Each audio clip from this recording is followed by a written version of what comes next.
Vamos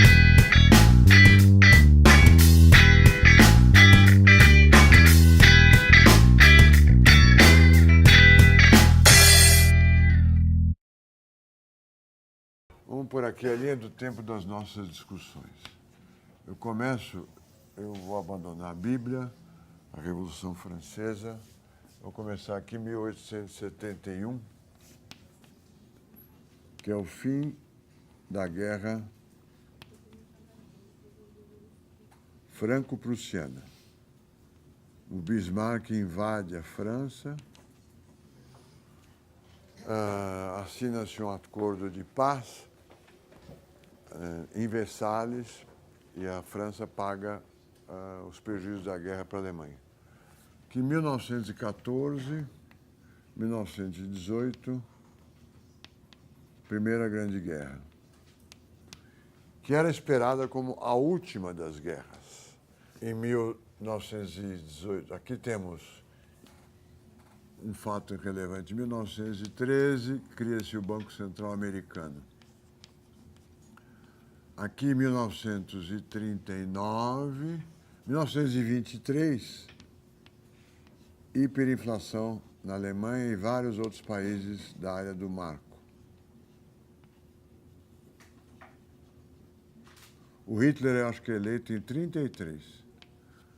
O Partido Nacional Democrático Socialista tem maioria, ele é convidado para ser primeiro-ministro pelo presidente Hindenburgo, em 1933. Em 1939 começa a Segunda Grande Guerra e vai até 1945. Vamos pôr aqui uma marca, 1945 e 1980, e aqui temos a eleição de Reagan e Thatcher. Aqui várias crises, a última 2008, crise internacional financeira. O modelo SLM está por aqui. O Keynes escreve o livro dele em 1936. Teoria Geral do Emprego e da Renda. Os Estados Unidos desvaloriza o câmbio em 1932, Roosevelt. Aqui em 1971, em 1945 você tem a FMI, o Acordo de Bretton Woods, o Banco Mundial, e aqui a regra é taxas cambiais fixas, monitoradas pelo FMI, e a FMI como banco que financia os países para eles manterem a taxa de câmbio fixo face a eventuais desequilíbrios de curto prazo. Em 1931, os Estados Unidos abandonam, o dólar flutua.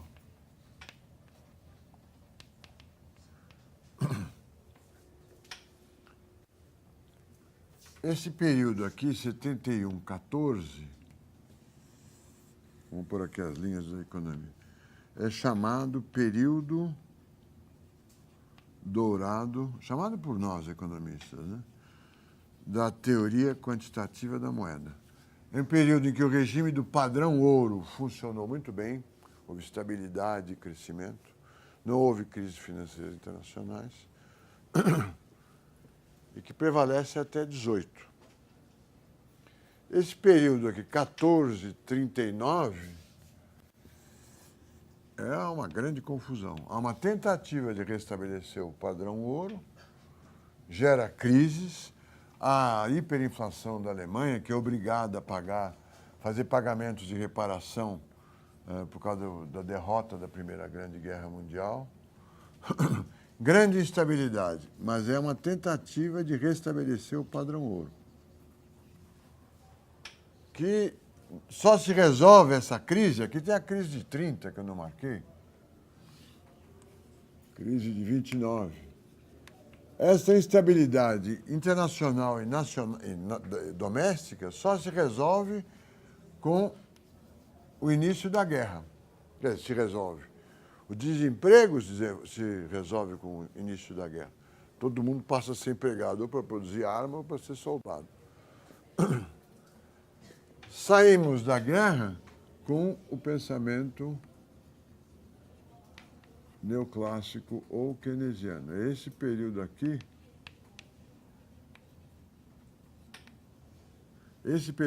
que está o ISLM, vamos dizer. Em 1980, há um renascimento do pensamento conservador em todas as esferas, política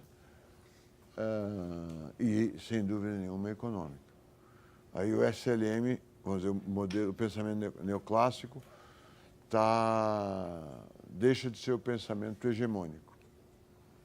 A frase é: o Keynes está morto. Em 1989 cai o Muro de Berlim, e aqui o Marx está morto. Na imprensa, né? De verdade não está. Então nós estamos discutindo esse período aqui, ó. O modelo prevalecente nesse período. Quando viermos para cá, nós vamos discutir, vou contar a história como é que é. Primeiro é clássicos, depois eles são seguidos por keynesianos, por Keynes, que dá origem a vários tipos de outras escolas, os neoclássicos, que são esses autores que eu estou falando, Samuelson, Tobin, Solow, etc. E aqui uma reação dos clássicos são os monetaristas. Mas aqui eles estão por baixo. Aqui é o Friedman, o Harry Johnson e outros. Isso aqui vamos até 1936.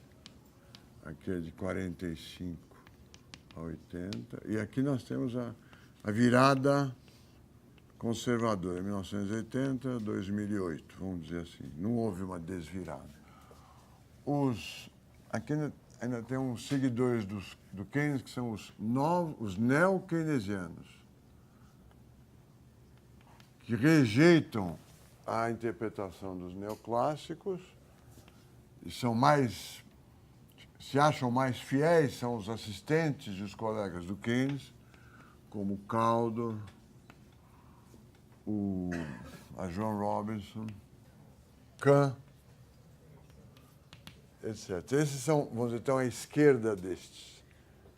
Esse aqui está à esquerda dos neoclássicos e o monetarista está à direita dos neoclássicos. O neoclássico está no centro desse espectro político. No período conservador, que é o que nós estamos vivendo, os neoclássicos se transformam em novos clássicos. Lucas, Sargent.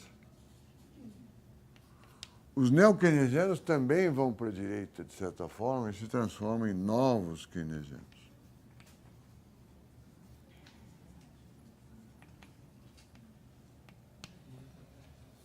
Em vez de ser neo, é novo. Como eu disse, é um debate interminável e cujos temas mais importantes se repetem. Nós estamos no modelo SLM discutindo isto aqui e vamos ver a reação desses caras aos neoclássicos.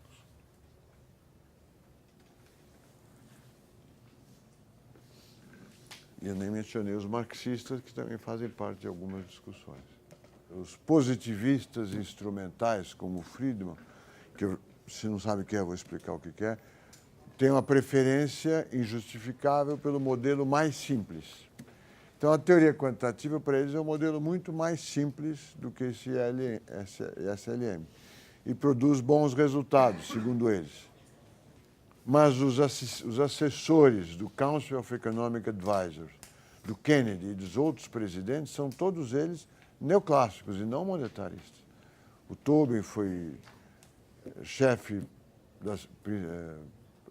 da assessoria econômica do Kennedy e outros economistas neoclássicos estavam sempre em volta do presidente da República. Era a teoria prevalecente. Vamos mudar de aula, vamos entrar na aula próxima. A reação de Chicago. O artigo é esse que eu citei. TQM, Teoria Quantitativa da Moeda, a Reappraisal.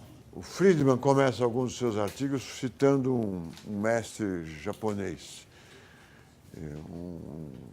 Um cidadão vai visitar um sábio japonês e, ao ser servido chá, o sábio serve muito mais do que cabe na xícara. Ele continua servindo chá, queima lá o cidadão, mas não para de servir o chá. E o cidadão, o cliente do sábio, fala, mas por que você está fazendo isso? Assim como eu estou esvaziando esse bule de chá, você precisa esvaziar-se dos seus pensamentos para adquirir um novo. E o Friedman usa essa citação, se não é nesse artigo, é no outro, assim como vocês estão carregados das ideias do modelo keynesiano, é preciso se esvaziar para recuperar o pensamento original, que é a teoria quantitativa da moeda. Ele propõe, neste artigo, que a moeda é um ativo como outro qualquer. Quer dizer, com características específicas, mas que tem que ser estudado como uma demanda de ativo, demanda de ações, de automóveis, de geladeiras, de casas e assim por diante. O preço, a demanda de um ativo, no caso moeda, é uma função do preço dela mesma, o nível geral de preços, do retorno da moeda, que é zero, e do retorno dos ativos alternativos, retorno das ações, retorno dos bonds, da renda e a demanda do total da riqueza.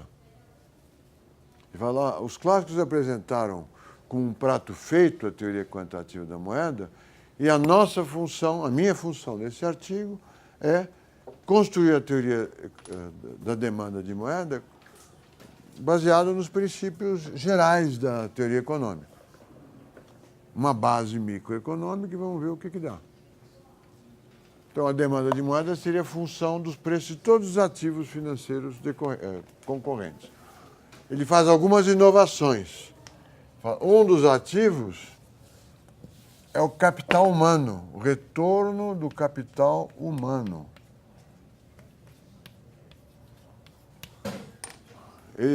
A Universidade de Chicago introduz essa ideia de capital humano, que parece um oxímoron. Se é humano não é capital, se é capital não é humano. Mas hoje faz parte do nosso discurso. Capital humano é o valor que existe de renda futura das pessoas, que são educadas ou não educadas.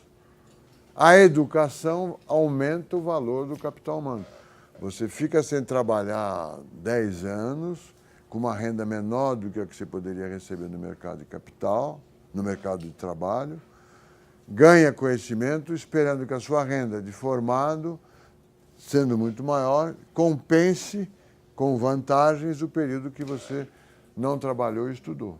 A educação passa a ser vista como um investimento em capital humano. Agora, vamos fazer algumas hipóteses. Ele faz as hipóteses. O retorno das ações é dado pelo retorno do capital das empresas, físico. O retorno dos empréstimos é dado pelo retorno das empresas, que vão pagar os empréstimos. E, portanto, depende do retorno real do capital físico. O retorno do capital humano depende do retorno geral da economia, de uma média. todos eles são constantes, são imutáveis. Portanto, a demanda de moeda não depende, ainda que dependa desses ativos, do retorno desses ativos, eles não variam. Ela só depende do nível geral de preços, e da renda e da riqueza. Portanto, esta demanda de moeda pode ser escrita assim. Ou MV igual a PY. Nesse artigo, que é complicado de ler por causa da matemática, mas vocês têm que ler, ele está mostrando as hipóteses que são necessárias para que a teoria quantitativa da moeda, a demanda de moeda dos clássicos, seja parte da teoria econômica e não uma teoria caída do céu. E as hipóteses são que o mundo real é insensível às políticas monetárias. Aí ele enfrenta um outro problema. Se a teoria quantitativa da moeda fosse correta, item 9, teoria quantitativa da moeda, testes empíricos.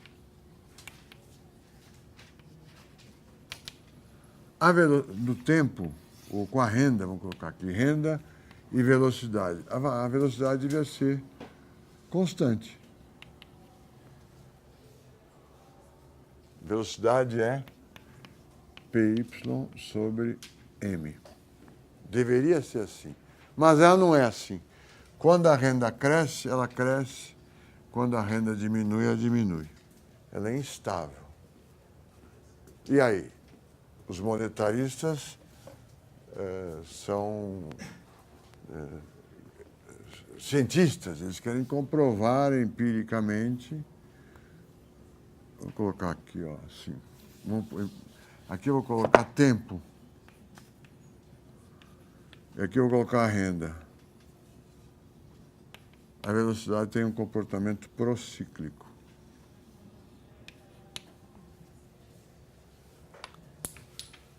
Bom, você diz que a velocidade é constante, como é que ela é procíclica? Como é que se compatibiliza? Falar essa medida aí está mal feita, porque é o argumento do Friedman. Você não calcula a velocidade, ou seja, a velocidade mede quanto que as pessoas, o inverso de quanto as pessoas querem reter em dinheiro. Aqui você está colocando a renda corrente, é PY corrente. Por isso que dá esse resultado. Na realidade, as pessoas, para fazer as suas decisões, quaisquer que forem, elas olham para a renda permanente, a renda que eles esperam ganhar num determinado período de tempo. A renda permanente é uma renda esperada, né? Não é a renda que você está recebendo. Ela é calculada como a renda que você espera receber no momento anterior,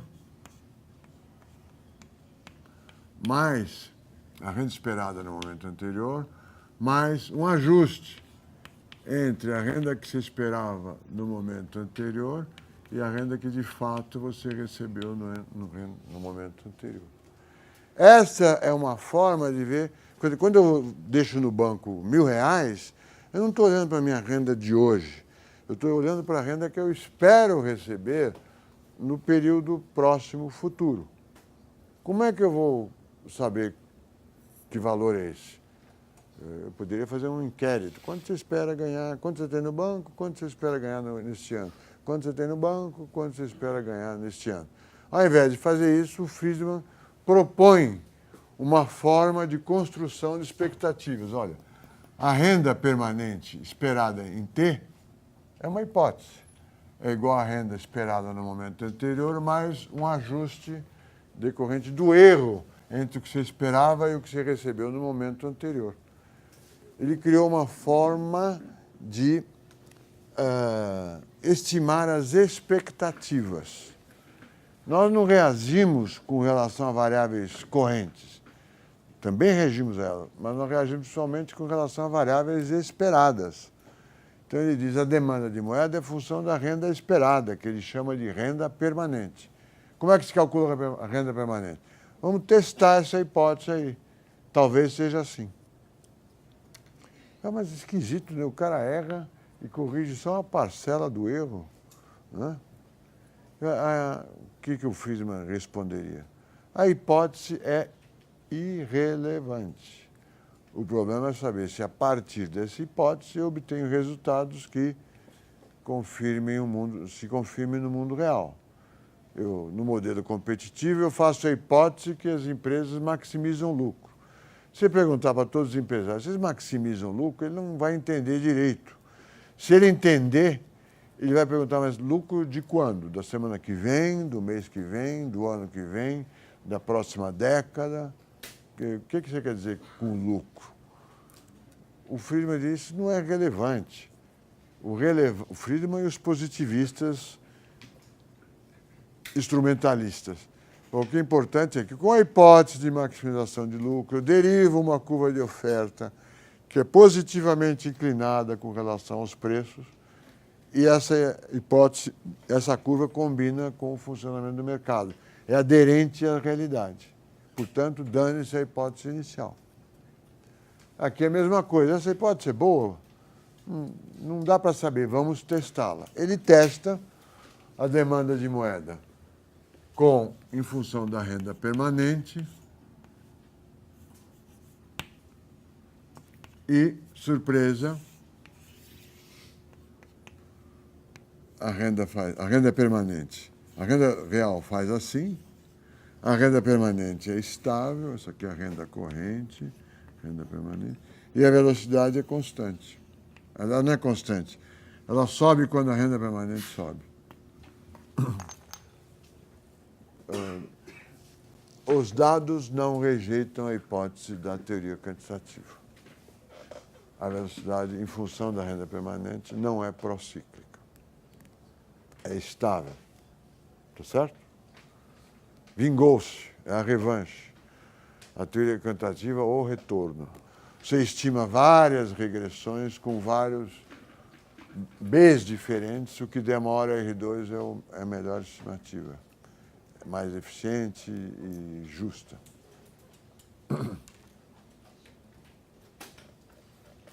O mesmo argumento, o mesmo método, ele usa para uma outra questão, que não faz parte desse curso, mas eu posso mencionar.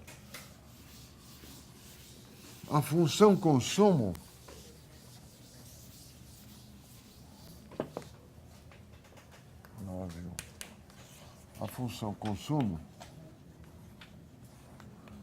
que é uma observação estatística, empírica do modelo keynesiano, ele não constrói nenhuma teoria, ele diz que é assim. O consumo é uma função da renda com um intercepto positivo e uma inclinação B. C igual a mais BY. Qual o problema dessa função consumo? O que ela nos preocuparia? Bom, primeiro é linear, isso não preocupa, só facilita. Segundo, o que mais? Tem uma preocupação econômica derivada dessa função consumo. O que acontece com a propensão média a consumir, com a parcela da renda das famílias que é consumida conforme a renda cresce? Ela é decrescente. O consumo médio nessa renda aqui é o consumo médio é este consumo dividido por esta renda é dado por este ângulo aqui, ó, alfa zero. Quando a renda aumenta, a propensão média a consumir cai e é constantemente decrescente. E daí? Problema matemático? Qual o problema de consumo médio ser decrescente com a renda? O que acontece com a poupança média? É o quê? Crescente. Se a poupança média é crescente, para a demanda agregada não cair, o investimento médio precisa ser, a participação dos investimentos precisa ser crescente no tempo, na renda. E aí, faz sentido investir cada vez mais, poupar quando se consome cada vez menos, é uma ameaça da economia capitalista. Né? Você está crescendo a renda e você quer consumir cada vez menos. Para que você está crescendo, então? Entendem? É um resultado empírico que coloca um problema para a economia capitalista. Ou você consome cada vez mais, consumismo, começa a fazer propaganda, que é uma realidade, ou você vai ter uma falta de demanda agregada intransponível. Porque as empresas não estão vendendo, mas estão investindo, conforme a renda cresce. Para vender para quem? Quando? Compreende o ponto, não? O Friedman fala, essa função consumo está mal estimada. Ela não é... Aqui foi estimado o consumo é uma função C da renda corrente. Está errado. Nós não decidimos consumir em função da renda de hoje. Decidimos em função da renda permanente, que é essa mesma aqui. Quando se estima a função consumo em função da renda permanente, ela tem esse comportamento. Zero é o intercepto e a propensão média a consumir é constante. Portanto, a economia capitalista não enfrenta esse desafio de consumir cada vez menos e ter que investir cada vez mais. Tá certo?